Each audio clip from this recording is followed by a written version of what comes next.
Bismillahirrahmanirrahim. Assalamualaikum warahmatullahi ta'ala wabarakatuh. Salam sejahtera. Alhamdulillah pada hari ini saya dapat bersama-sama dengan tuan-tuan dan puan-puan untuk sedikit perkongsian berhubung dengan fokus terkini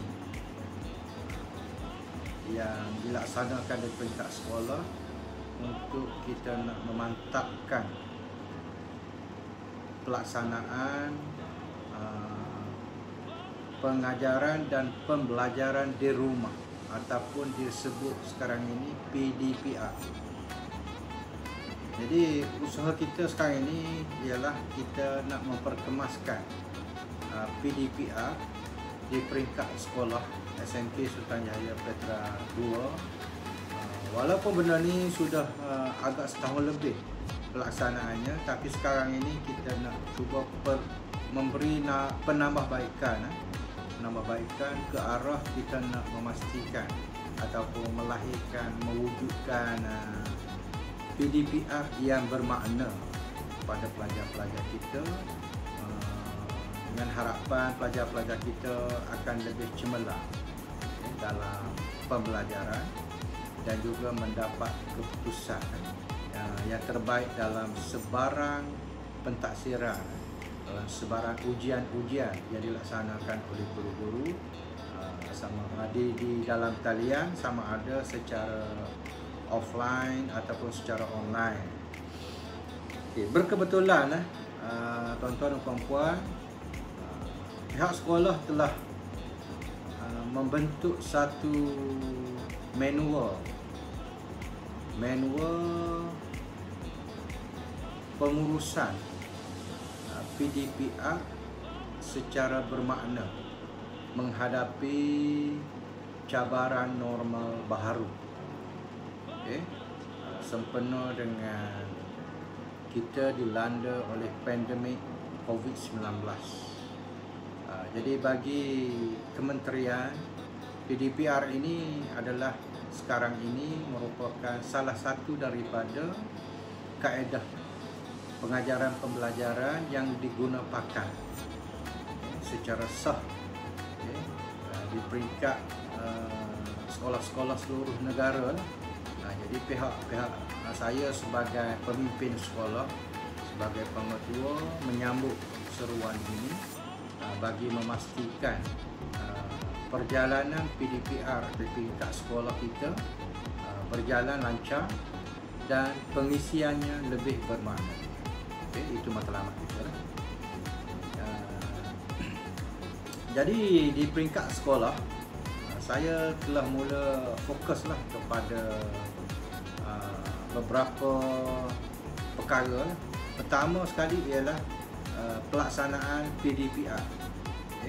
PDPR 3.0 dengan menggunakan guru-guru akan menggunakan jadual PDPR 2.0 setakat ini, dan bagi memastikan perjalanan kita buat penjadualan itu secara terancang dan teratur bagi memastikan perjalanan PDPR berlangsung setiap hari, kecuali hari Minggu dan juga hari cuti persekolahan saja direhatkan.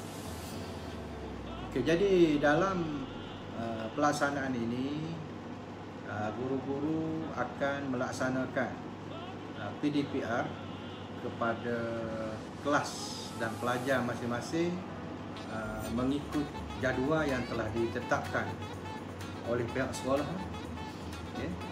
setiap hari, Ahad hingga hari Khamis akan berlaku PDPR. Kemudian guru-guru diminta supaya membuat pelaporan PDPR ini dalam sistem D5 yang diperkenalkan oleh jabatan, dan juga dalam pelaporan itu kita ada dashboard D5 yang boleh dipantau oleh jabatan, oleh PPD dan juga oleh pengetua-pengetua sekolah. Bahagian yang kedua Bahagian yang kedua ialah sekolah saya telah memberi fokus kepada kaedah pembinaan modul Open Book Test PDPR, atau ringkasnya kita panggil modul OBT PDPR. Jadi modul ini akan digunakan oleh akan dibina oleh guru dan digunakan oleh guru-guru sebagai selain daripada penjelasan guru dalam PDPR, cikgu juga selepas beberapa minit memberi penjelasan, cikgu akan mengarahkan pelajar-pelajar supaya melaksanakan ataupun menyelesaikan modul OBT PDPR yang diedarkan kepada pelajar-pelajar untuk dibuat penyelesaian ataupun untuk dibuat ataupun dijawab oleh pelajar-pelajar. Okey, dalam konteks modul ini, pihak sekolah telah membuat penambahbaikan kerana apabila PDPR bermakna pelajar-pelajar belajar di rumah tanpa guru di hadapan, okey, tanpa guru di hadapan. Okey. Jadi saya meminta supaya guru-guru membina soalan, okey, ataupun nota ringkas yang padulah, yang boleh memberi tunjuk ajar dan juga memandu pelajar kita secara lebih mudah menggunakan modul tersebut. Jadi saya minta guru-guru memberi kata kunci di bawah setiap soalan ataupun setiap nota ringkas yang dilaksanakan dalam modul itu. Cikgu bagi di bawah tu kata kunci, contohnya rujuk buku teks muka surat 105.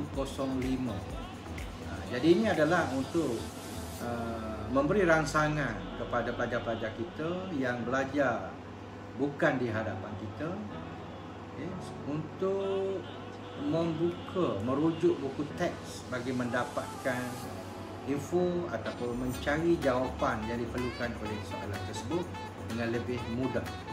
Begitu maksud saya. Sebab kadang pelajar ni kalau kita edar modul ataupun handout sama dengan semasa bersemuka, jadi saya rasa kemungkinan besar pelajar-pelajar tu tidak akan jadi terangsang untuk menjawab modul kita, sebab dia tidak ada guide di situ untuk memandu dia ke arah yang lebih mudah. Jadi kelebihannya satu lagi ialah bila kita buat macam ni, pelajar-pelajar kita akan menggunakan buku teks secara optimal di rumah masing-masing. Okay? Itu bahagian yang kedua lah yang saya sentuh di dalam pengurusan manual pengurusan PDPR bermakna di peringkat sekolah saya.